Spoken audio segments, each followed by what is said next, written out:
Assalamualaikum dan salam sejahtera saya ucapkan. Pada hari ini kami akan mengulas tentang isu hangat berkaitan Laut China Selatan serta implikasinya terhadap ekonomi Malaysia. Jadi kita teruskan kepada liputan khas berkaitan dengan isu-isu ini.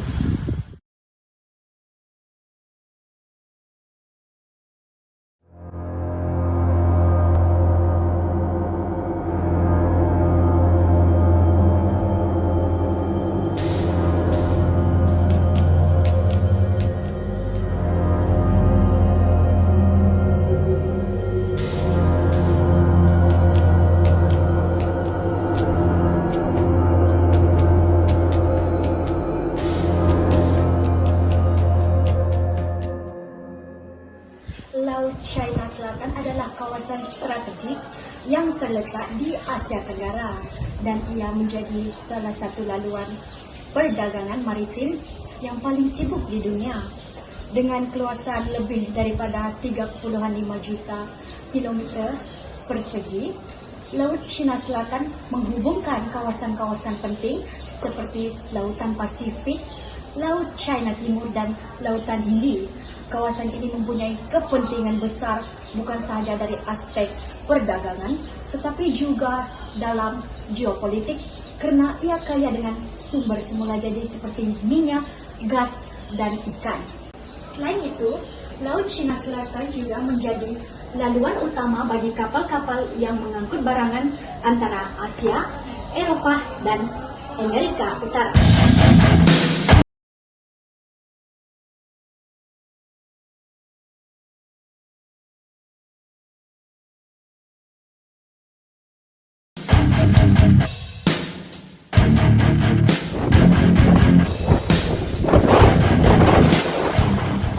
Kapal ikan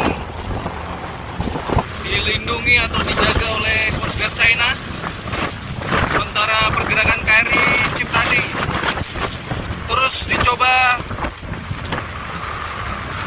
dihalau oleh kapal Coast Guard China yang mengikuti dari lambung kiri.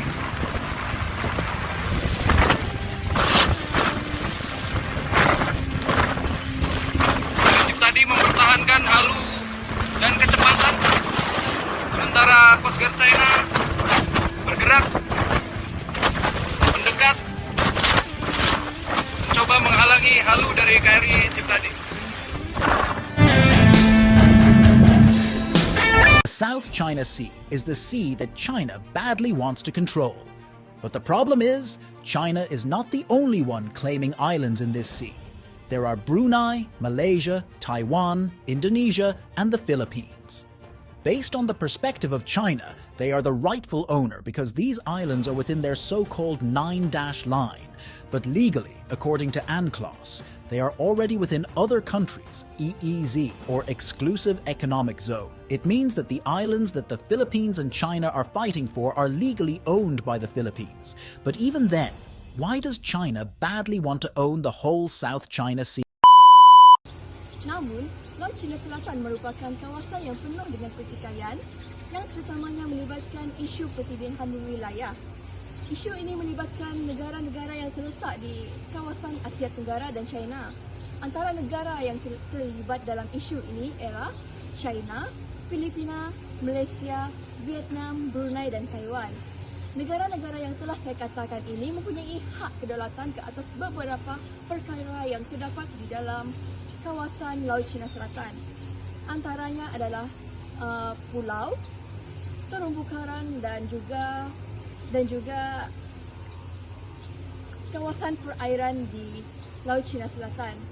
Rentetan daripada itu, isu ini telah menjumpang kepada impak-impak negatif kepada negara-negara tempatan. Contohnya, isu ini telah mencetuskan konflik tempatan dan juga melibatkan negara-negara berkuasa besar seperti Amerika Syarikat.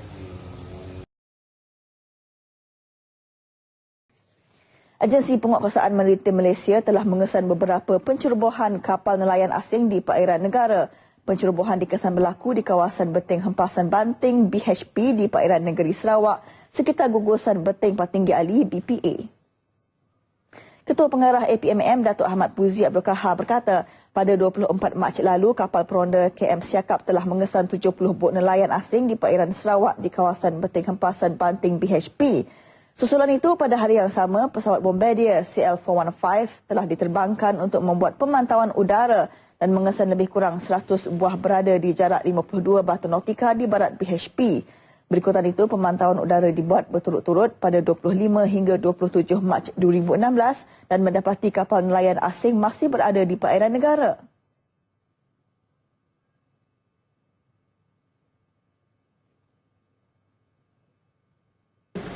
Jadi kita mengambil tindakan membayangi, kita tidak melepaskan itu saja. Kita terus membayangi dan tentunya mesej yang kita sampaikan kepada mereka ialah itu adalah dalam perairan kita.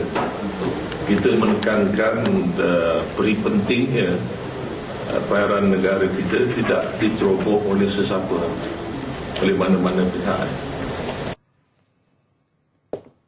Datuk Ahmad Puzi berkata demikian menerusi rakaman visual yang dihantar kepada media.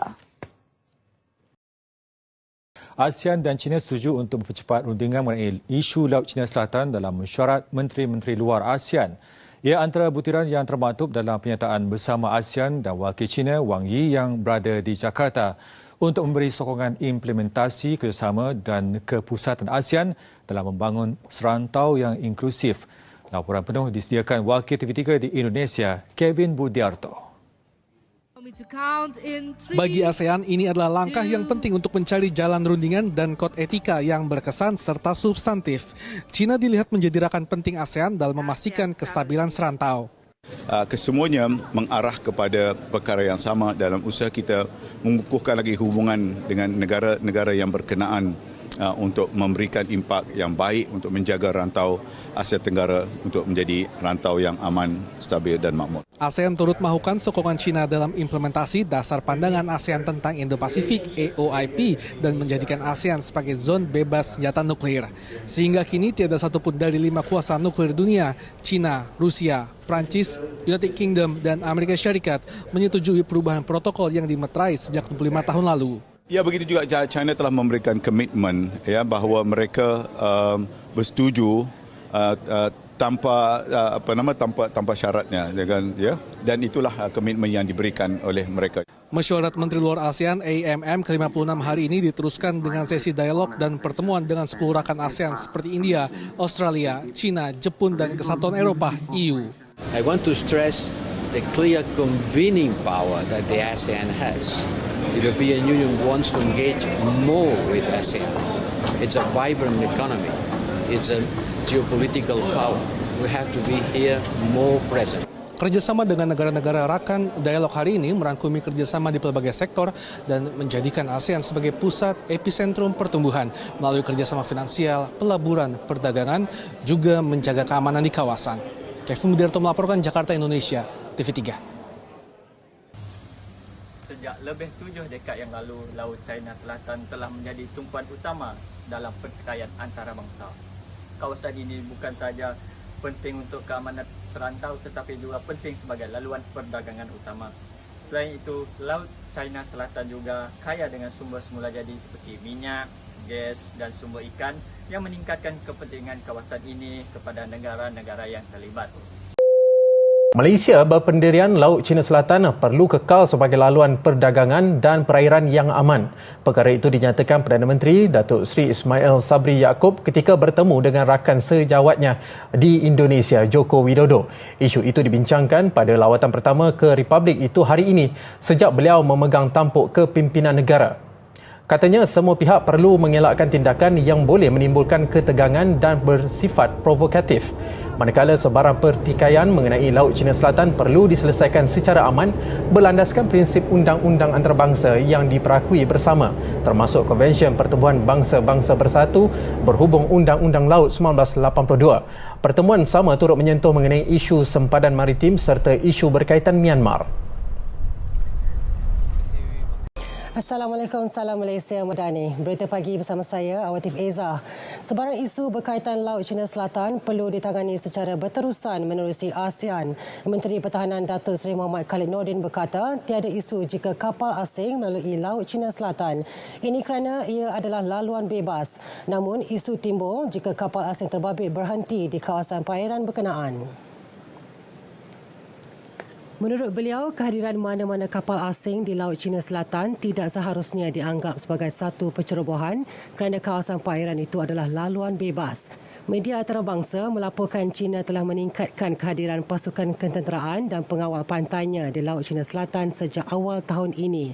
Datuk Seri Muhammad Khalid juga berkata, jika terdapat sebarang aktiviti di luar kebiasaan, Malaysia akan bertindak mengikut amalan dan norma antarabangsa. Justru beliau menggesa rakyat Malaysia agar tidak gusar dengan isu berkenaan dan beri keyakinan terhadap kemampuan pasukan keselamatan untuk melindungi kawasan perairan negara. Malaysia sedia meluaskan kawalan di perairan sekitar Beting Patinggi Ali, Sarawak. Ia bukan hanya membabitkan Tentera Laut Diraja Malaysia TLDM, malah turut mengerah aset Tentera Udara Diraja Malaysia TUDM dan Angkatan Tentera Malaysia ATM. Menteri Pertahanan Datuk Seri Muhammad Hassan berkata adalah penting untuk negara meletakkan aset ketenteraan di kawasan pertindihan itu bagi mengelakkan ia dianggap milik negara lain. Kita mengawasi keadaan, ya, tentera laut kita, tentera udara dan tentera darat bersedia, dan kita juga meletakkan kita punya aset di sana supaya ia tidak menjadi orang kata doctrine of estoppel where there's nobody claim. When you put your asset there, it become yours. So we put our asset there also. Jelasnya Malaysia bagaimanapun tidak menganggap kehadiran kapal pengawal pantai China di perairan itu sebagai bentuk pencerobohan kerana ia kawasan pertindihan.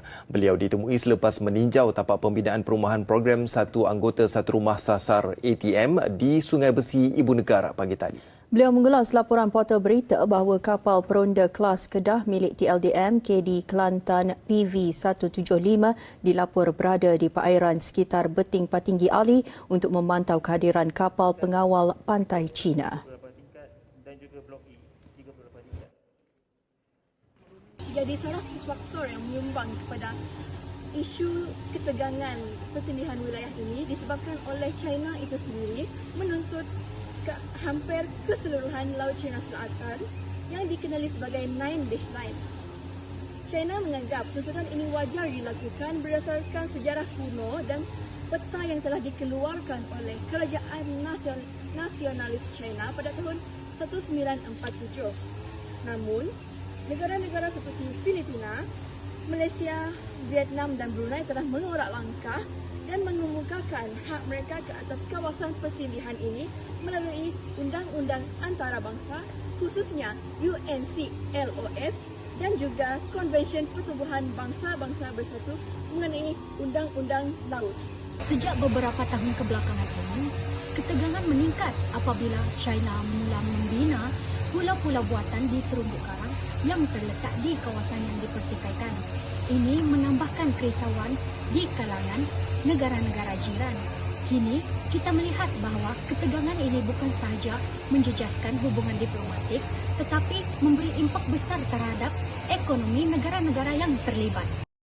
Yang berlaku di Laut China Selatan, Malaysia sebagai salah satu negara yang terlibat, turut merasai kesan yang mendalam terhadap ekonomi negara. Dalam segmen ini, kita akan melihat beberapa impak utama yang timbul akibat konflik ini. Pertama, kita akan melihat kesan terhadap perdagangan maritim di Malaysia. Laut China Selatan merupakan laluan perdagangan utama yang menghubungkan negara-negara di Asia Timur dengan dunia luar. Malaysia yang terletak strategik di sepanjang pantai Laut China Selatan menganggap bahawa kawasan ini sebagai laluan penting bagi import dan ekspor. Ketegangan atau sekatan di kawasan ini boleh menyebabkan gangguan perdagangan dengan peningkatan kos pengangkutan dan penundaan penghantaran barangan.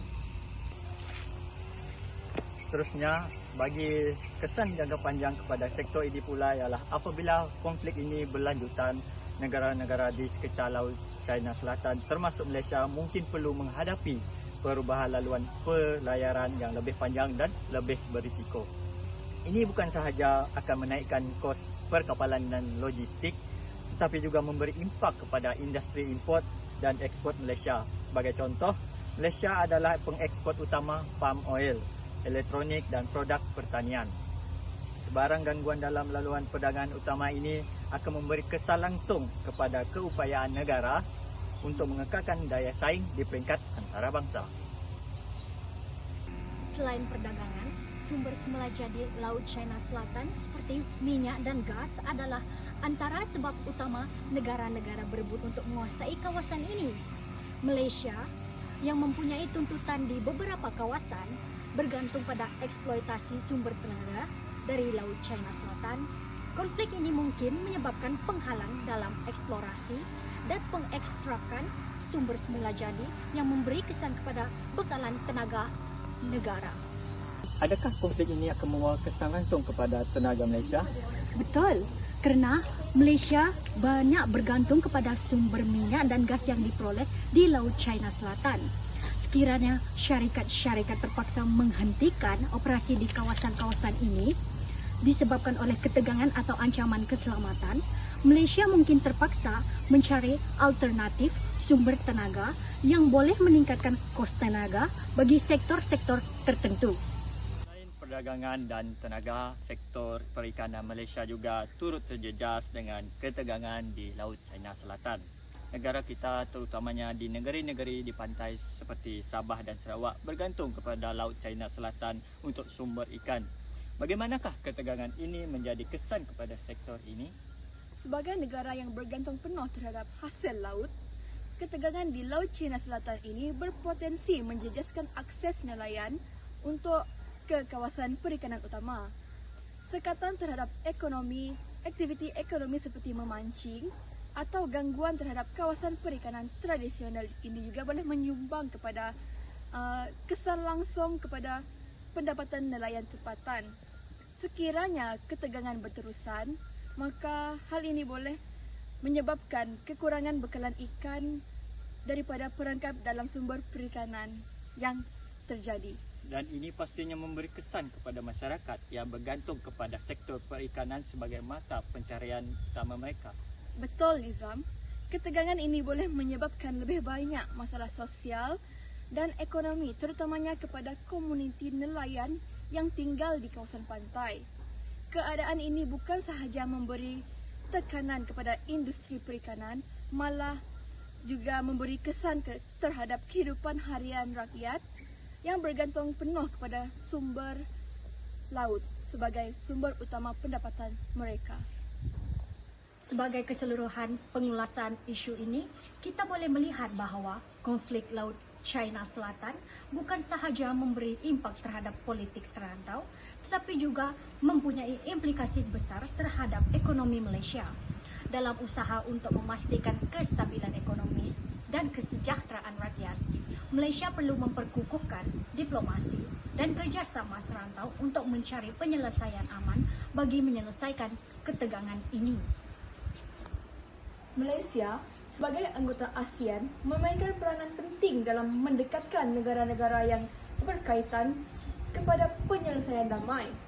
Ini melibatkan dialog dan kerjasama diplomatik untuk mengelakkan konflik yang lebih besar berlaku. Pada masa yang sama, negara juga perlu mengambil langkah proaktif untuk mengurangkan kesan konflik yang terjadi kepada ekonomi, termasuklah memperkukuhkan sektor tenaga alternatif dan mengurangkan kebergantungan kepada sumber lain. Konflik Laut China Selatan jelas mempengaruhi ekonomi Malaysia dalam pelbagai aspek, dari perdagangan maritim, sektor perikanan hingga sumber tenaga. Dengan usaha diplomatik yang berterusan dan komitmen terhadap penyelesaian damai, diharapkan Malaysia dapat menghadapinya dengan baik dan meminimumkan impak negatif terhadap rakyat dan ekonomi negara Malaysia. Kami akan terus memantau perkembangan ini dan membawakan maklumat terkini kepada anda. Saya, Caroline Kesepaparan dan mewakili dua lagi rakan setugas saya iaitu Syarul Nizam bin Muhammad Rizwan dan juga Syazrin Asanti ingin mengucapkan ribuan terima kasih kerana telah mengikuti laporan khas kami pada hari ini, khususnya mengenai isu Laut Cina Selatan dan implikasinya terhadap ekonomi Malaysia. Semoga kita dapat berjumpa di liputan yang seterusnya. Terima kasih.